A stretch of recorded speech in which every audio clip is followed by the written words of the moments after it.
नमस्कार सभी साथियों को। हिंदी साहित्य की क्लास में आप सभी का स्वागत करती हूँ, अभिनंदन करती हूँ। और आज के शस्त्र की परिचर्चा को शुरू करते हैं। पिछले शस्त्र में हम लोगों ने दुलाई बाली, चंद्रदेव से मेरी बातें और एक टोकरी भर मिट्टी, कानों में कंगना, 4 कहानियाँ कंप्लीट कर ली। आज हम पढ़ेंगे राजा निर्वसिया की कहानी। आज हम जो पढ़ेंगे वो कौन सी कहानी रहेगी? ये जो हमारी कहानी रहेगी राजा निर्वसिया की कहानी। ये जो कहानी है वो किसकी है? कमलेश्वर की है। किसकी है? कमलेश्वर की।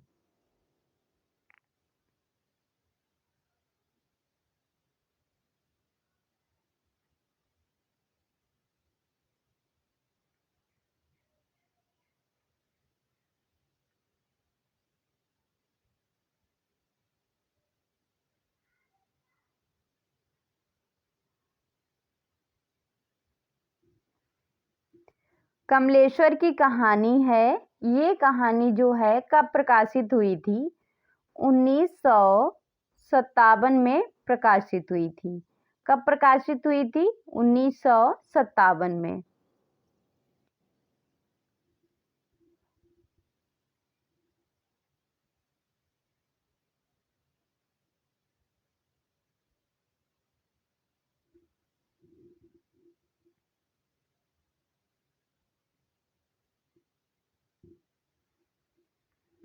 तो शुरू करते हैं आज के शस्त्र को, राजा निर्वसिया की कहानी को।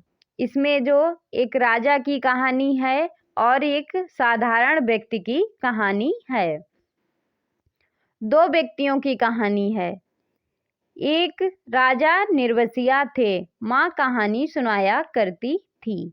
याद रखना, क्योंकि इतना कोटेशन देके पूछा जा सकता है कि किस रचना से संबंधित है। उनके आसपास ही 4-5 बच्चे अपनी मुट्ठी में फूल दबाए कहानी समाप्त होने पर गौरों पर चढ़ाने के लिए उत्सुक से बैठ जाते थे। आटे का सुंदर सा चौक पूरा होता, उसी चौक पर मिट्टी की गौरें रखी जाती हैं, जिनमें से ऊपर वाली के बिंदिया सिंदूर लगता, बाकी पांचों नीचे दबी पूजा ग्रहण करती रहती। एक और दीपक की बाती स्थिर जलती रहती और मंगल घट रखा रहता, जिस पर रोली से सतिया बनाया जाता। सभी बैठे बच्चों के मुख पर फूल चढ़ाने को उतावली की जगह कहानी सुनने की सहज स्थिरता उभर आती है। एक राजा निर्वंशिया थे, माँ सुनाया करती थी। उनके राज में बड़ी खुशहाली थी। सब वर्ण के लोग अपना अपना काम काज देखते थे। कोई दुखी नहीं दिखाई पड़ता था। राजा के एक लक्ष्मी सी रानी थी, चंद्रमा सी सुंदर और राजा को बहुत प्यारी थी। राजा राजकाज देखते सुख से रानी के महल में रहते। रानी की जो विशेषता है वो किसके अनुसार बताई गई है? उनके सुंदर होने का जो है वो किसके साथ कंपैरिजन किया गया है, यानी तो वो है चंद्रमा के समान सुंदर थी। मेरे सामने मेरे ख्यालों का राजा था। एक राजा जगपति की भी कहानी है इसमें। तब जगपति से मेरी दांत कटी दोस्ती थी, लेकिन दोनों जो थे वो मिडिल स्कूल में पढ़ने जाते थे। दोनों एक से घर के थे, इसीलिए बराबरी की निभाती थी। मैं मैट्रिक पास करके एक स्कूल में नौकर हो गया और जगपति जो है कस्बे के ही वकील के यहाँ मुहर्रिम जिस साल जगपति मुहर्रिर हुआ उसी वर्ष पास के गांव में उसकी शादी हुई, पर ऐसी हुई कि लोगों ने तमाशा बना देना चाहा। लड़की वालों का कुछ विश्वास था कि शादी के बाद लड़की की विदा नहीं होगी, ब्याह हो जाएगा और सातवीं भावर तब पड़ेगी जब पहली विदा की सायत होगी और तभी लड़की अपनी ससुराल जाएगी।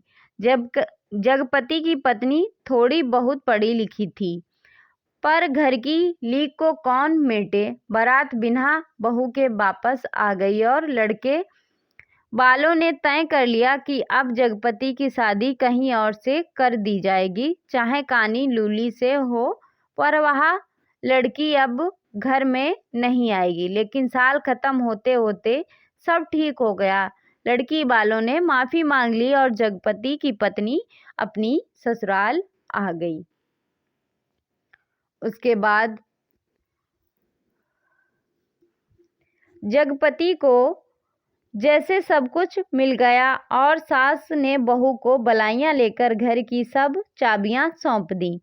गृहस्थी का ढंग बार समझा दिया। जगपति की मां न जाने कब से ये आस लगाए बैठी थी कि उन्हें आराम की सांस ली।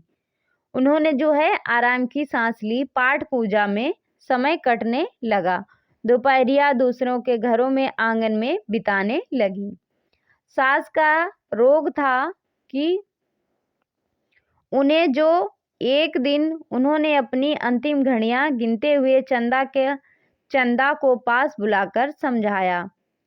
चंदा जो है वो जगपति की पत्नी है। बेटा, जगपति बड़े लाड़ प्यार का पला है। जब से तुम्हारे ससुर नहीं रहे तब से इसके छोटे छोटे हट को पूरा करती रही हूँ। अब तुम ध्यान रखना। फिर रुक रुक कर उन्होंने कहा था, जगपति किसी लायक हुआ है तो रिश्तेदारों की आंखों में करकने लगा। तुम्हारे बाप ने ब्याह के वक्त नादानी की जो तुम्हें विदा नहीं किया। मेरे दुश्मन देवर जेठों को मौका मिल गया, तुम्हार खड़ा कर दिया।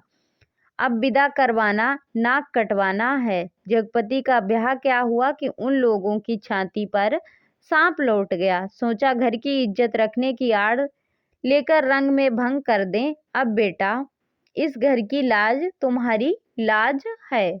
ये कौन कह रहा है? चंदा की सास कह रही है चंदा से।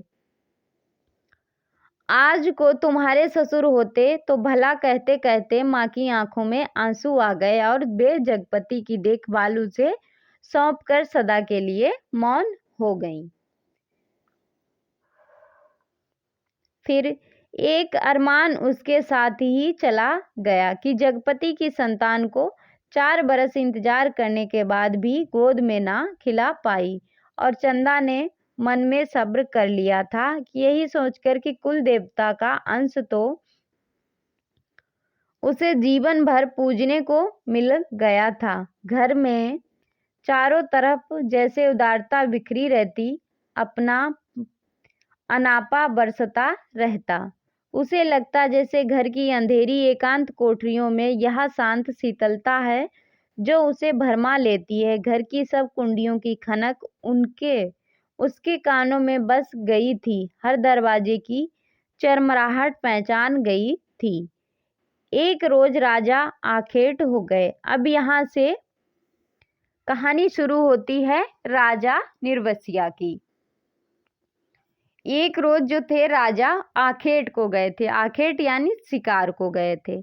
माँ सुनाती थी कि राजा आखेट को जाते थे तो 7वें रोज जरूर महल में लौट आते थे, पर उस दफा जब गए तो 7वां दिन निकल गया पर राजा नहीं लौटे। रानी को बड़ी चिंता हुई। रानी एक मंत्री को साथ लेकर खोज में निकलती हैं और इसी बीच जगपति को, अब यहाँ से जगपति की कहानी फिर से शुरू हो जाती है कि जगपति को रिश्तेदारी की एक शादी में जाना पड़ा। दूसरे उसके दूर रिश्ते के भाई दयाराम की शादी थी। कहा गया था कि वे 10वें दिन जरूर वापस आ जाएगा। पर छठे दिन ही खबर मिली कि बारात घर लौटने पर दयाराम के घर से डाका पड़ गया। किसी मुखबरी ने सारी खबर पहुंचा दी कि लड़की वालों ने दयाराम का घर सोने चांदी से पाट दिया है। आखिरी पुश्तैनी जमींदार की इकलौती लड़की थी। घर आए मेहमान लगभग विदा हो चुके थे। दूसरे रोज जगपति भी चलने वाला था, पर उसी रात डाका पड़ा। जवान आदमी भला खून मानता है। डाके वालों ने जब बंदूकें चलाई तो सबकी घिघी बंद गई, पर जगपति और दयाराम ने छाती ठोंककर लाठियां उठा ली। घर में कोहराम मच गया, फिर सन्नाटा छा गया। डाके वाले बराबर गोलियां दाग रहे थे। घर बाहर का दरवाजा टूट चुका था, पर जगपति ने हिम्मत बढ़ाते हुए हाक लगाई, ये हवाई बंदूकें इन ठेल पिलाई लाठियों का मुकाबला नहीं कर पाएंगी जवानों। पर दरवाजे तड़ टूटते रहे और अंत में एक गोली जगपति की जांघ को पार करती निकल गई, दूसरी उसकी जांघ के ऊपर कूल्हे में समा गई। फिर चंदा, रोती, कलपति और मौनतियां मानती जब वहां पहुंची तो जगपति अस्पताल में था। दयाराम की थोड़ी चोट आई थी, उसे अस्पताल से छुट्टी मिल गई। जगपति की देखभाल के लिए वहीं अस्पताल में मरीजों के रिश्तेदारों के लिए जो कोठरियां बनी थी, उन्हीं में चंदा को रुकना पड़ा। कस्बे के अस्पताल से दयाराम का गांव 4 कोस पड़ता था। दूसरे तीसरे वहां से आदमी आते जाते रहते, जिस सामान की जरूरत होती पहुंचा जाते। पर धीरे धीरे उन लोगों ने भी खबर लेना छोड़ दिया। एक दिन में ठीक होने वाला घाव तो था नहीं, जांघ की हड्डी चटक गई थी और कूल्हे में ऑपरेशन से 6 इंच गहरा घाव था। कस्बे का अस्पताल था, कंपाउंडर ही मरीजों की देखभाल रखते थे। बड़ा डॉक्टर तो नाम के लिए था। यहाँ कस्बे के बेड आदमियों के लिए, छोटे लोगों के लिए तो कंपाउंडर साहब ही ईश्वर के अवतार थे। मरीजों की देखभाल करने वाले रिश्तेदारों को खाने पीने की मुश्किलों से लेकर मरीज की नब्ज तक संभालते थे। छोटी सी इमारत में अस्पताल आबाद था। रोगियों को सिर्फ 6-7 खाटें थीं। 6-7 जो थे बेड थे रोगियों के लिए। मरीजों के कमरे से लगा दवाखाने का कमरा था। उसी में एक और एक आराम कुर्सी और एक और नीची सी मेज। उसी कुर्सी पर बड़ा डॉक्टर आकर कभी कभार बैठता था, नहीं तो बच्चन सिंह कंपाउंडर ही जमे रहते थे। बच्चन सिंह कंपाउंडर ही जमे रहते थे। अस्पताल में या तो फौजदारी के शहीद आते या गिरा के हाथ पैर तोड़ लेने वाले एक आध लोग। छठे छमाए कोई औरत दिख गई तो दिख गई, जैसे उन्हें कभी रोग घेरता ही नहीं था। कभी कोई बीमार पड़ती तो घर वाले हाल बता के 8-10 रोज की दवा एक साथ ले जाते और फिर उसके जीने मरने की खबर तक नहीं मिलती। उस दिन बच्चन सिंह जगपति की घाव की पट्टी बदलने आया। उसके आने में और पट्टी खोलने में कुछ ऐसी लापरवाही थी कि जैसे गलत बंधी पगड़ी को ठीक से बांधने के लिए खोल रहा हो। चंदा उसकी कुर्सी के पास ही सांस रोके खड़ी थी। वहाँ और रोगियों से बात करता जा रहा था। इधर मिनट भर को देखता, फिर जैसे अभ्यस्त से उसके हाथ अपना काम करने लगते। पट्टी एक जगह खून से चिपक गई थी। जगपति बुरी तरह करहा उठा। चंदा के मुंह से चीख निकल गई। बच्चन सिंह ने जो सतर्क होकर देखा तो चंदा मुख में धोती का पल्ला खोसे अपनी भयातुर आवाज दबाने की चेष्टा कर रही थी। जगपति एक बारंगी मछली सा तड़प कर रह गया। बच्चन सिंह की उंगलियां थोड़ी सी थरथराई कि उसकी बाह पर टप से चंदा का आंसू चू पड़ा। फिर बच्चन सिंह सिरहा गया और उसके हाथों की अभ्यस्त निठुराई को जैसे किसी मानवीय कोमलता ने धीरे से छू लिया। आहो करहाओ दर्द चीख भरी चीखों और खटकते शरीर जिस वातावरण में रहते हुए भी वह बिल्कुल अलग रहता था, फोड़े को पके आम सा दबा देता था, खाल को आलू सा छील देता था। जिसके मन से जिस दर्द का एहसास उठ गया था वह उसे आज फिर हुआ। वह बच्चे की तरह फूंक फूंक कर पट्टी को नम करके खोलने लगा। चंदा की ओर धीरे से निगाह उठाकर देखते हुए फुसफुसाया, चाचा रोगी को हिम्मत टूट जाती है ऐसे।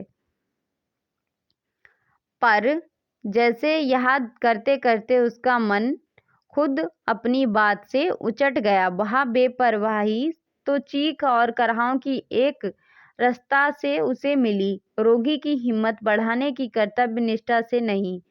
जब तक वह घाव की मरहम पट्टी करता तब तक किन्हीं दो आंखों की करुणा उसे घेरे रहती और हाथ धोते समय वह चंदा की उन चूड़ियों से भरी कलाइयों को बेझिझक देखता रहता जो अपनी खुशी से उसे मांग रही थी। चंदा पानी डालती जा रही थी और बच्चन सिंह हाथ धोते धोते उसकी कलाइयों, हथेलियों और पैरों को देखता जा रहा था।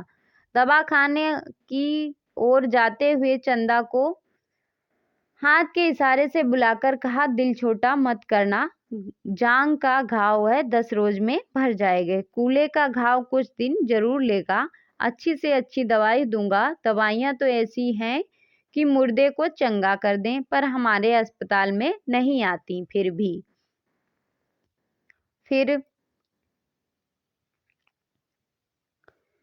फिर दूसरे अस्पताल से नहीं आ सकती वो दवाइयाँ? किसने पूछा? चंदा ने बच्चन सिंह से।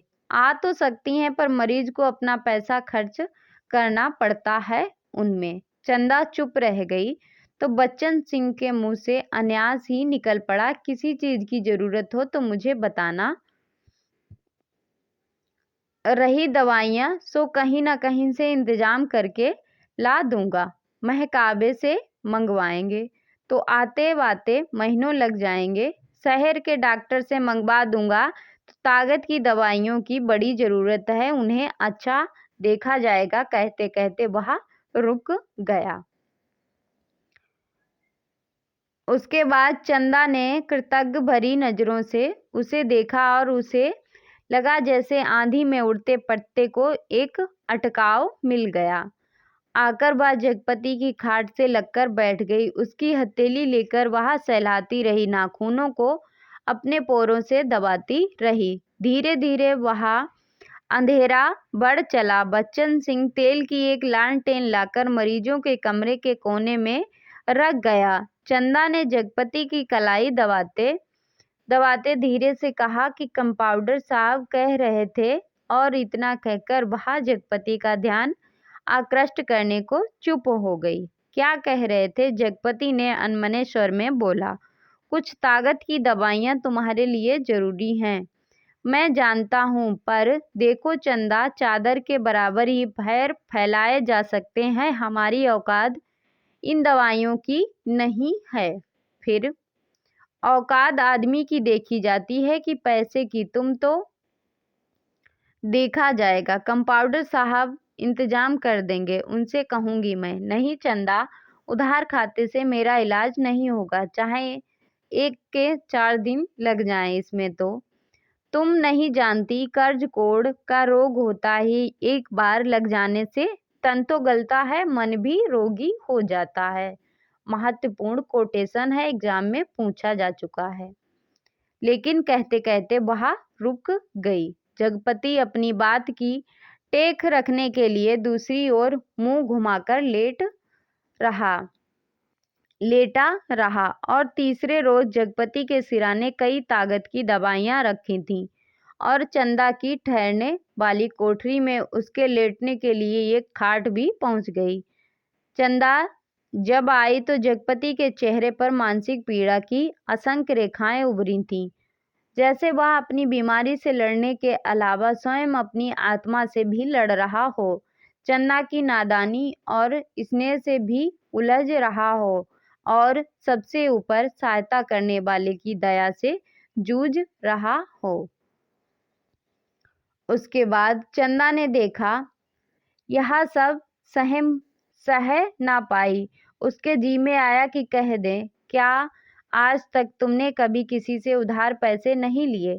पर वह तो खुद तुमने लिए थे और तुम्हें मेरे सामने स्वीकार करना पड़ा था, इसीलिए लेते झिझक नहीं लगी। पर आज मेरे सामने उसे स्वीकार करते हुए तुम्हारा झूठा पौरुष तिलमिलाकर जग पड़ा। पर जगपति के मुख पर बिखरी हुई पीड़ा में जिस आदर्श की गहराई थी, वह चंदा के मन में चोर की तरह घुस गई और बड़ी स्वाभाविकता से उसने माथे पर हाथ फेरते हुए कहा, ये दवाइयाँ किसी मेहरबानी नहीं है, किसी की मेहरबानी नहीं है। मैंने हाथ का कड़ा बेचने को दे दिया था, उसमें आई, यानी हाथ का कंगन। फिर मुझसे पूछा तक नहीं। और जगपति ने कहा, और जैसे खुद मन की कमजोरी को दबा गया। कड़ा बेचने से तो अच्छा था कि बच्चन सिंह की दया ही ओढ़ ली जाती, और उसे हल्का सा पछतावा भी था कि नाहक वह रो में बड़ी बड़ी बातें कह जाता, ज्ञानियों की तरह सीख दे देता। और जब चंदा अंधेरे होते उठकर अपनी कोठरी में सोने के लिए जाने की हुई तो कहते कहते यह बात दब गई कि बच्चन सिंह ने उसके लिए एक खाट का इंतजाम भी कर दिया। कमरे से निकली तो सीधी कोठरी में गई और हाथ का कड़ा लेकर सीधे दवाखाने की ओर चली गई, जहां बच्चन सिंह अकेला डॉक्टर की कुर्सी पर आराम से टांगे फैलाए लैंप की पीली रोशनी में लेटा था। जगपति का वह व्यवहार चंदा को लग गया था, और यह भी कि वह क्यों बच्चन सिंह का एहसान अभी से लाद ले। पति के लिए जेबर की कितनी औकात है, और वह बेधड़क सी दवाखाने में घुस गई। दिन की पहचान के कारण उसे कमरे की मेज, कुर्सी और दवाओं की अलमारी की स्थिति का अनुमान था। वैसे कमरा अंधेरा ही पड़ा था, क्योंकि लैंप की रोशनी से केवल अपने वृत्त में अधिक प्रकाशवान होकर कोने के अंधेरे को भी और भी घनीभूत कर रही थी। जैसे ही चंदा कमरे के अंदर घुसी तो बच्चन सिंह ने चंदा को घुसते ही पहचान लिया। बात खड़ा हो गया और चंदा ने भीतर कदम तो रख दिया, पर सहसा सहम गई, जैसे वह किसी अंधेरे कुएं में अपने आप कूद पड़ी हो। ऐसा कुआं जो निरंतर पतला हो गया है, ये कोटेशन भी एग्जाम में पूछा गया है, जिसमें पानी की गहराई की पाताल की परतों तक चली गई हो, जिसमें पकड़कर वह नीचे धंसती चली जा रही हो। नीचे अंधेरा, एकांत, घुटन, पाप। फिर बच्चन सिंह अबाक ताकता रहा गया और चंदा ऐसे वापस लौट पड़ी जैसे किसी काले पिशाच के पंजों से मुक्ति मिली हो। बच्चन सिंह के सामने क्षण भर में सारी परिस्थितियां, क्रोध और उसने वहीं बहुत संयत आवाज में जबान को दबाते हुए जैसे वायु स्पष्ट ध्वनित कर दिया कि चंदा। वह आवाज इतनी बेआवाज थी और निरर्थक होते हुए भी इतनी सार्थक थी कि उस खामोशी में अर्थ भर गया। चंदा रुक गई। बच्चन सिंह उसके पास जाकर रुका। सामने का घना पेड़ स्तंभ खड़ा था, उसकी काली परछाई की परिधि जैसे एक बार फैलकर उसे अपने वृत्त में समेट लेती और दूसरे ही क्षण मुक्त कर देती। दवाखाने का लैंप सहसा भकभक कर रुक गया और मरीजों के कमरे में एक करहा की आवाज दूर मैदान को छो तक जाकर डूब गई। चंदा ने वैसे ही नीचे ताकते हुए अपने को संयत करते हुए कहा कि यह कड़ा तुम्हें देने आई थी। फिर बच्चन सिंह ने कहा, तो वापस क्यों चली जा रही थी? चंदा चुप, और 2 क्षण रुककर उसने हाथ का सोने का कड़ा धीरे से उसकी ओर बढ़ा दिया, जैसे देने का साहस न होते भी यह काम आवश्यक था। बच्चन सिंह ने उसकी सारी काया को एक बार देखते हुए अपनी आंखें उसके सिर पर जमा दी। उसके ऊपर कपड़े के पार नरम चिकनाई से भरे लंबे लंबे बाल थे, जिसकी भाप भी महक फैलती जा रही थी। वह धीरे धीरे से बोला, लाओ। चंदा ने कड़ा उसकी ओर बढ़ा दिए। कड़ा हाथ में लेकर वह बोला, सुनो। चंदा ने प्रश्न भरी नजरें उसकी ओर उठा दी। उसमें झांकते हुए अपने हाथ से उसकी कलाई पकड़ते हुए उसने वह कड़ा उसकी कलाई में पहना दिया। चंदा चुपचाप कोठरी की ओर चल दी और बच्चन सिंह दवाखाने की ओर।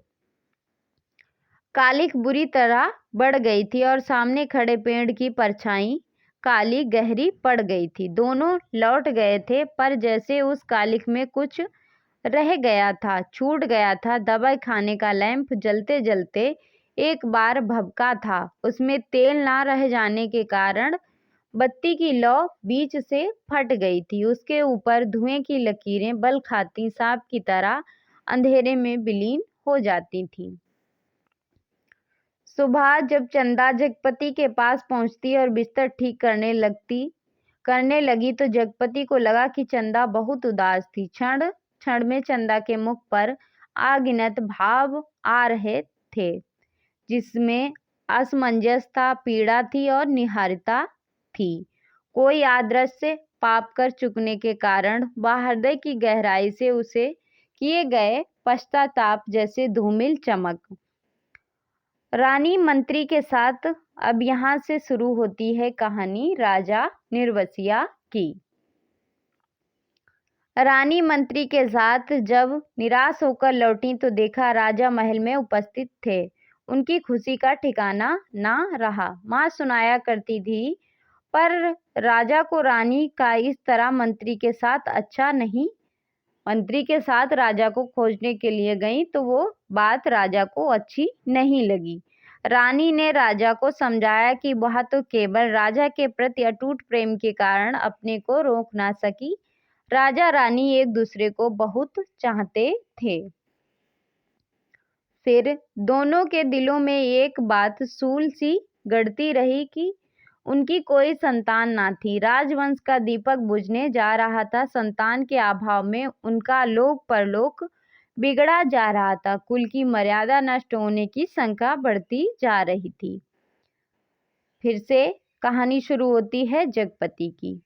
दूसरे दिन बच्चन सिंह ने मरीजों की मरहम पट्टी करते वक्त बताया कि उसका तबादला यानी ट्रांसफर मैनपुरी। कहाँ हो रहा है? मैनपुरी के सदर अस्पताल में हो गया और वह परसों यहाँ से चला जाएगा। जगपति ने सुना तो उसे भला ही लगा। आए दिन रोग घेरे रहते हैं। बच्चन सिंह उसके शहर के अस्पताल में पहुंचा जा रहा था तो कुछ मदद मिलती ही रहेगी। आखिर वह ठीक तो हो गया था और फिर मैनपुरी के सिवा कहाँ जाएगा। पर दूसरे ही क्षण में उसका दिल अखत भारीपन से भर गया। पता नहीं क्यों चंदा के अस्तित्व का ध्यान आते ही उसे इस सूचना में कुछ ऐसे नुकीले कांटे दिखाई देने लगे जो उसके शरीर में किसी भी समय चुभ सकते थे, जरा सा बेखबर होने पर बीध सकते थे और तब उसके सामने आदमी के अधिकार की लक्ष्मण रेखाएं धुएं की लकीर की तरह कांप कर मिटने लगीं और मन में छुपे संदेह के राक्षस बाना बदल योगी के रूप में घूमने लगे। फिर और 15-20 रोज बाद वह जगपति की हालत सुधर गई तो चंदा उसे लेकर घर लौट आई। जगपति चलने फिरने लायक हो गया। घर का ताला जब खोला तब रात झुकाई और फिर उनकी गली में तो शाम से ही अंधेरा झरना शुरू हो जाता था, पर गली में आते ही उन्हें लगा जैसे कि वनवास काटकर राजधानी लौटे हों। नुक्कड़ पर जमुना सुनार की कोठरी में सुरही फिक रही थी, जिसके दराजदार दरवाजों से लालटेन की रोशनी की लकीर झांक रही थी और कच्ची तंबाकू का धुआं धुंधी गली के मुहाने पर बुरी तरह भर गया था। सामने ही मुंशी जी अपनी जिगला खटिया के गड्ढे में कुप्पी के मध्यम प्रकाश में खसरा खतौनी बिछाए मिजान लगाने में मशगूल थे। जब जगपति के घर का दरवाजा खड़का तो अंधेरे में उसकी चाची ने अपने जंगले यानी खिड़की से देखा और वहां से बैठे बैठे अपने घर के भीतर ऐलान किया कि राजा निर्वंशिया अस्पताल से लौट आए और कुलमा भी आई हैं। फिर उसके बाद ये शब्द सुनकर घर के अंधेरे बरोठे में घुसते ही जगपति हपकपा कर बैठ गया। झुंझलाकर चंदा से बोला, अंधेरे में क्या मेरे हाथ पैर तुड़वाओगी? भीतर जाकर लालटेन जला लाओ ना। तेल नहीं होगा इस वक्त, जरा ऐसे ही काम, तुम्हारे कभी कुछ नहीं होगा। ना तेल ना। कहते कहते जगपति एकदम चुप रह गया और चंदा को लगा कि आज पहली बार जगपति ने उसके व्यर्थ मातृत्व पर इतनी गहरी चोट कर दी कि उसके गहराई की उसने कभी कल्पना की ही नहीं थी। दोनों खामोश बिना एक बात किए अंदर चले। रात के बढ़ते सन्नाटे में दोनों के सामने दो बातें थीं। जगपति की कानों में जैसे कोई व्यंग से कह रहा था कि राजा निर्वंशिया अस्पताल से आ गए, और चंदा के दिल में यह बात चुभ रही थी कि तुम्हारे कभी कुछ नहीं होगा, और वह सिसकती चंदा न जाने कब सो गई। पर जगपति की आंखों में नींद न आई। खाट पर पड़े पड़े उसके चारों ओर एक मोहक भयावना सा जाल फैल गया। लेटे लेटे उसे लगा जैसे उसका स्वयं का आकार बहुत क्षीण होता होता बिंदु सा रह गया, पर बिंदु के हाथ पैर थे।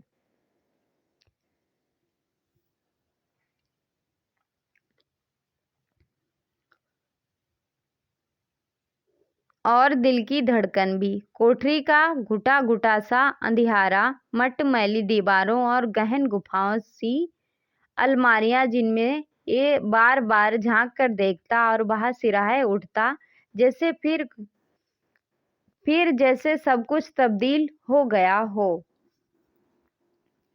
उसे लगा कि उसका आकार बढ़ता जा रहा है। वह मनुष्य हुआ, लंबा तगड़ा तंदुरुस्त पुरुष हुआ। उसकी सिराओं में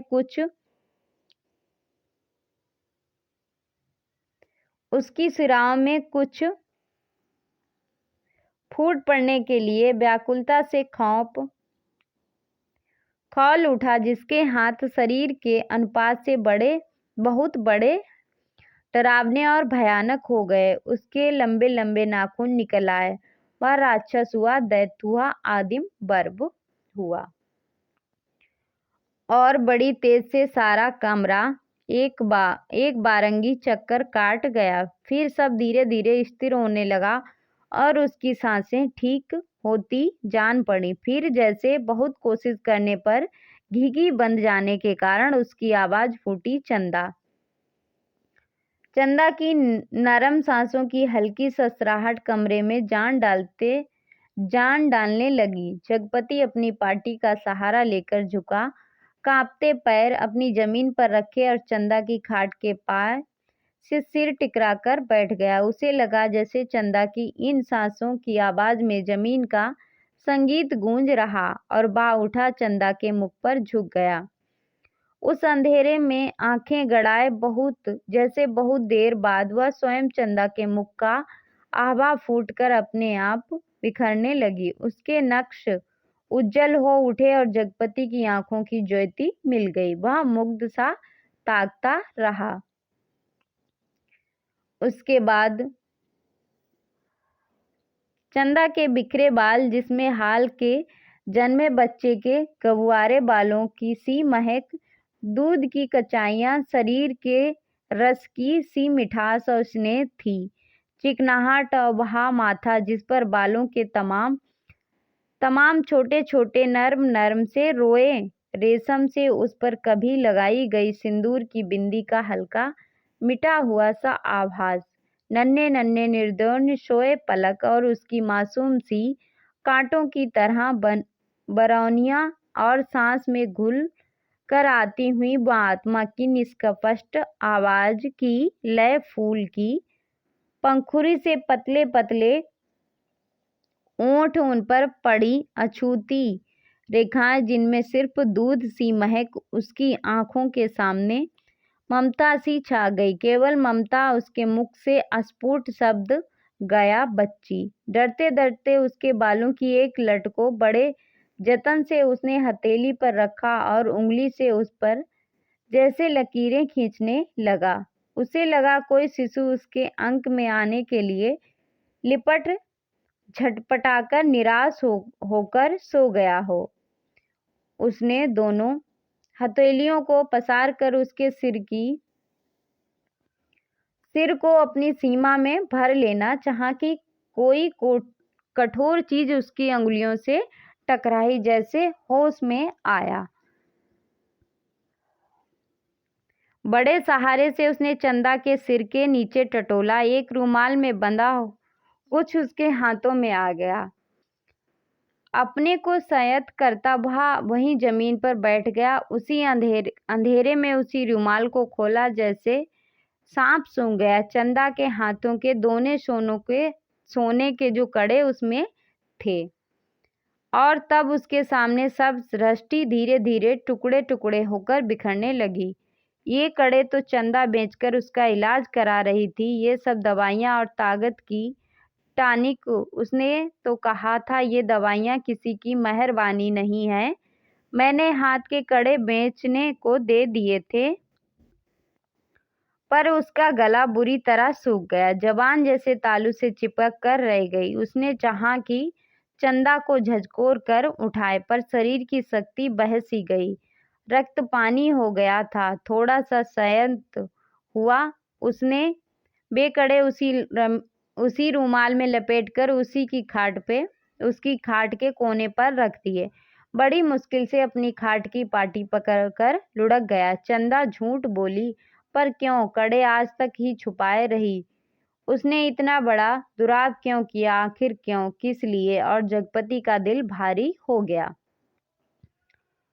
उसे लगा कि उसका शरीर सिमटता जा रहा है और वह एक सीख का बना ढांचा सा रह गया, नितांत हल्का तिनके सा, हवा में उड़कर भटकने वाले तिनके सा।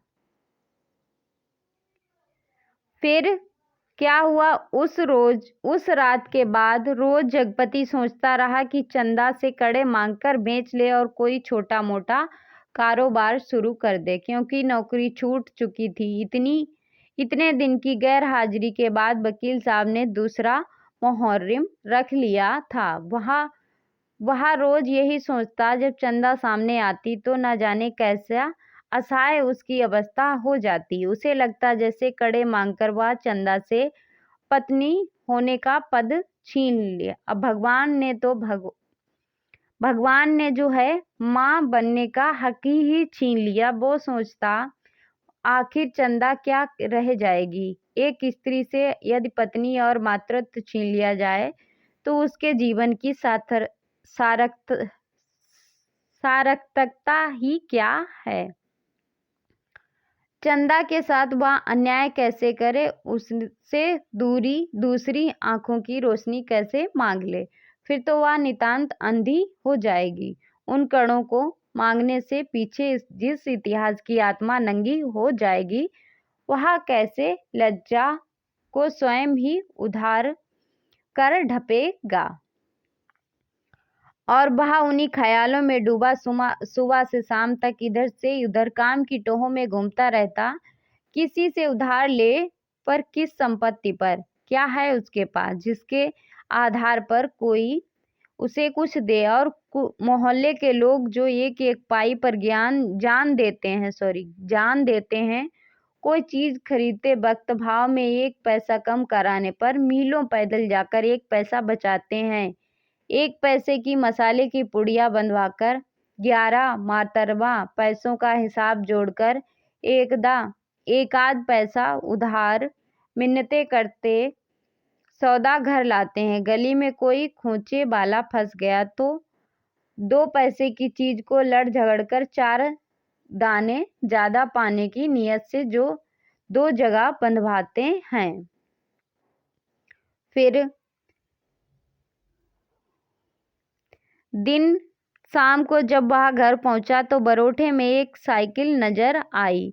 दिमाग पर बहुत जोर डालने के बाद भी वह आगंतुक की कल्पना न कर पाया। भीतर वाले दरवाजे पर जब पहुंचा तो वह सहसा हंसी की आवाज सुनकर ठिठक गया। उसी हंसी में एक अजीब सा उन्माद था और उसके बाद चंदा का स्वर, अब आते ही होंगे, बैठिए ना 2 मिनट, अपनी आंख से देख लीजिए और उन्हें समझाते जाइए कि अभी तंदुरुस्ती इस लायक नहीं जो दिन भर घूमना बर्दाश्त कर सके। फिर, हाँ भाई, कमजोरी इतनी जल्दी नहीं मिट सकती, ख्याल नहीं करेंगे तो नुकसान उठाएंगे। क्यों? कोई पुरुष स्वर था यहाँ। जगपति असहम सा असमंजस में पड़ गया। एकदम भीतर घुस जाएं, इसमें क्या हर्ज है? पर जब उसने पैर उठाए तो वे बाहर जा रहे थे। बाहर बरोठे में साइकिल को पकड़ते ही उसे सूझ आई वहीं से जाने अनजान, जैसे अनजान बनता बड़े प्रत्यय से आवाज को खोलता चिल्लाया, अरे चंदा, यह साइकिल किसकी है? कौन मेहमान है? चंदा उसकी आवाज सुनकर कमरे से बाहर निकलकर जैसे खुशखबरी सुना रही है, अपने कंपाउंडर साहब आए हैं, खोजते आज घर का पता पाए हैं, तुम्हारे इंतजार में बैठे हैं। कौन? बच्चन सिंह। अच्छा, वही मैं कहूँ भला कौन? जगपति पास पहुंचा और यह बातें इस तरह उलझ गया जैसे सारी परिस्थितियां उसने स्वीकार कर ली हों। बच्चन सिंह जब फिर आने की बात कहकर चला गया तो चंदा ने बहुत अपनेपन से जगपति के सामने बात शुरू की। जाने कैसे कैसे आदमी होते हैं? क्यों, क्या हुआ? कैसे आदमी होते हैं? जगपति ने पूछा। इतनी छोटी जान पहचान में तुम मर्दों के घर में ना रहते घुसकर बैठ सकते हो, तुम तो उल्टे पैरों लौट जाओगे। चंदा कहकर जगपति के मुख पर कुछ इच्छित प्रतिक्रिया देख सकने के लिए गहरी निगाहों से ताकने लगी। जगपति ने चंदा की ओर देखा, ऐसे देखा जैसे वह बात को कहने की या पूछने की है। फिर बोला, बच्चन सिंह अपनी तरह का आदमी है, अपनी तरह का अकेला होगा। पर कहते कहते चंदा रुक गई। आड़े वक्त काम आने वाले आदमी, लेकिन जिससे फायदा उठा सकना जितना आसान है उतना मेरा मतलब है कि जिससे कुछ लिया जाएगा उसे कुछ दिया भी जाएगा। जगपति ने आंखें दीवार पर गड़ाते हुए कहा और चंदा उठकर चली गई। उस दिन के बाद बच्चन सिंह लगभग रोज ही आने लगा। जगपति उसके साथ इधर उधर घूमता भी रहता। बच्चन सिंह के साथ जब तक वह रहता, अजीब सी घुटन उसके दिल को बांध लेती और तभी जीवन की तमाम विषमताएं भी उसकी निगाह के सामने उभरने लगती।